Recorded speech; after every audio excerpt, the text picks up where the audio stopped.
Jamie is looking for a second date update. She went on a date with a guy named Seth, and we're going to try to put these two back together again. Hi, Jamie. How are you? Hi, y'all. I'm all right. How are y'all? We all are doing good. Fabulous. So, I met this really great guy on Bumble, and it was super sweet. We went out for ice cream. We both work downtown, so, we see each other often. And one day after work, we met at Graders, and it, all pun intended, it went great. And we spent probably maybe a little over an hour together. And we're talking, the conversation is going really well. And he is literally, and for me personally, checking all the boxes off. So lots and lots in common. No awkward moments. It's just flowing. We're smiling, laughing. And it was such a very open-ended and honest conversation. He was willing to answer questions, and me as well. I felt really great about it, the whole thing. And we had both said we were actually really big fans of Topgolf and golf in general. And I suggested that we go play some Topgolf. And he's like, yeah, that'd be great. So I text him the next day. I'm not one to wait around based on rules. You can't text the guy the next day, whatever. So I texted him the next day to see when he wanted to go, and he never got back to me.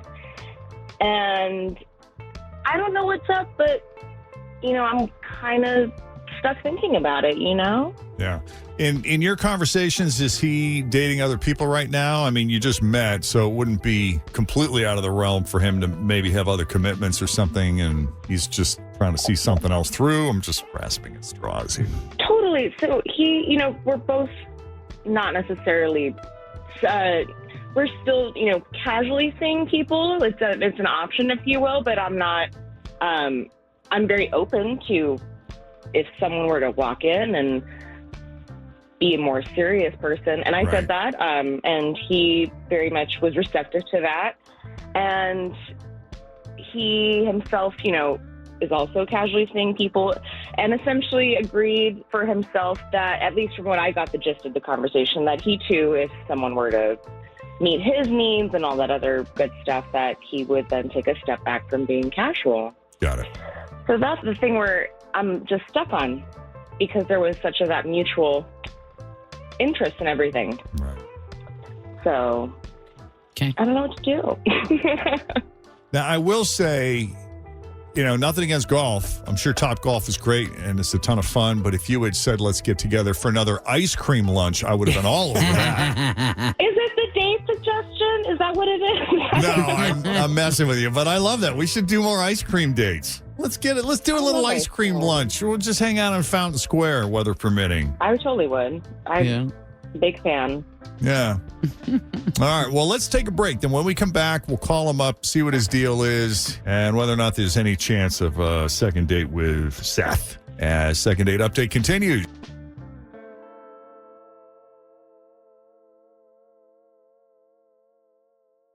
On Bumble, Seth had it easy because all he had to do was show up. They had a lovely ice cream date on Fountain Square on a nice warm day.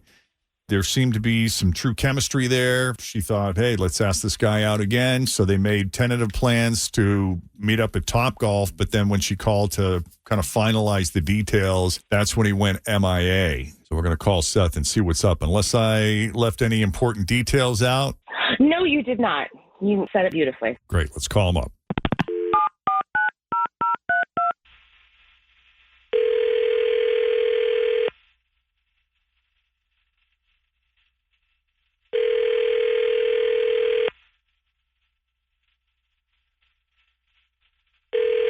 Hello?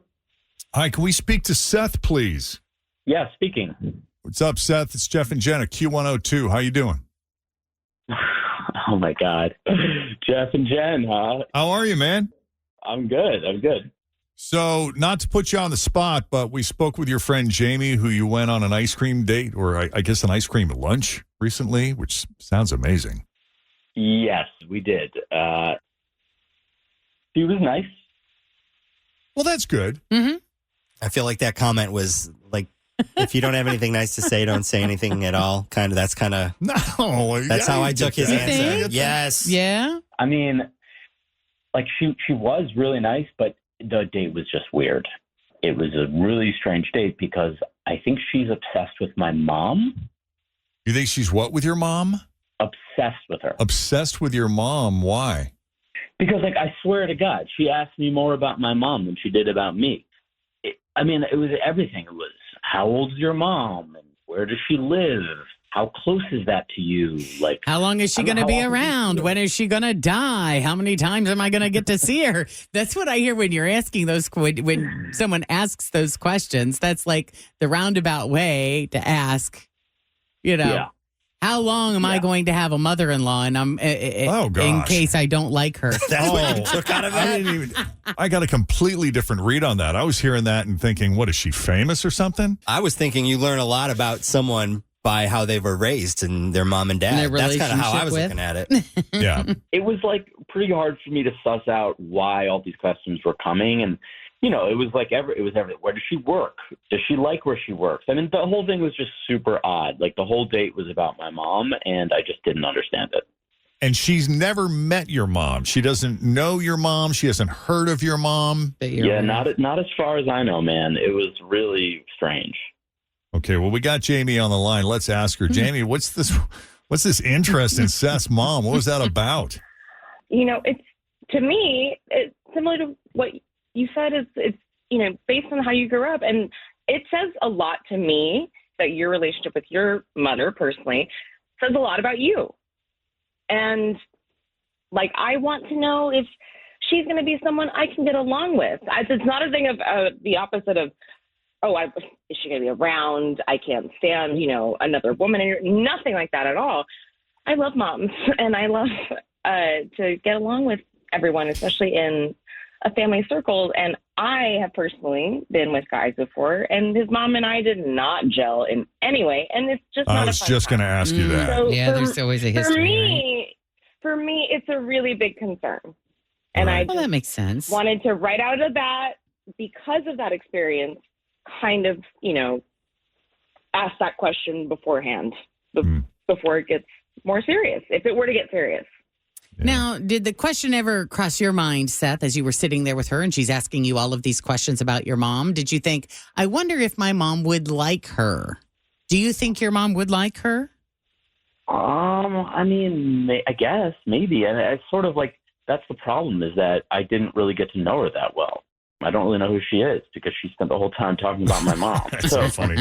Yeah, I would have loved to have gotten to know her, but we spent the whole time talking about my mom, so. Yeah, and I just think, I guess I just wish that she would have said why she was asking those questions, right? I mean, it was just like it was weird the way that she kept, bringing her up, and I don't know, it made me think that she was going to start stalking my mom or something, Oh my God, I was not going to stalk your mom. Not at all. No, I'm sorry. I didn't ask beforehand. Or give you the full background. Based on my trauma, I could not even open that floodgate. So I just immediately went for the throat, if you will. So I'm sorry, but that's just where it's coming from, Seth. So I do hope you'll give me another chance. Yeah, how about it, Seth? I mean, and I want to ask about your mom. She seems pretty reasonable otherwise, No, I don't think so. Sorry. Oh. I mean, it just was so weird. It just was weird. It was a weird way to begin. I can't really move on from that. Isn't this Taylor Swift's big move to befriend the mom? Totally. Yeah. Are you taking cues from Taylor? She's my idol. She did it first, Well, if you're sure that we can't tempt you with free ice cream, Seth. I mean, look, that sounds great, but maybe with someone else. All right. Wow. We don't want to force it. Yeah. Well, that's melted soft serve right there. There you go. I get it. All right. Well, Seth, thanks for taking the call, man. We appreciate you at least having the conversation with us. Appreciate it, guys. Thanks for calling. No Yeah. Say hi to your mom for me. problem. That's funny. That is funny. So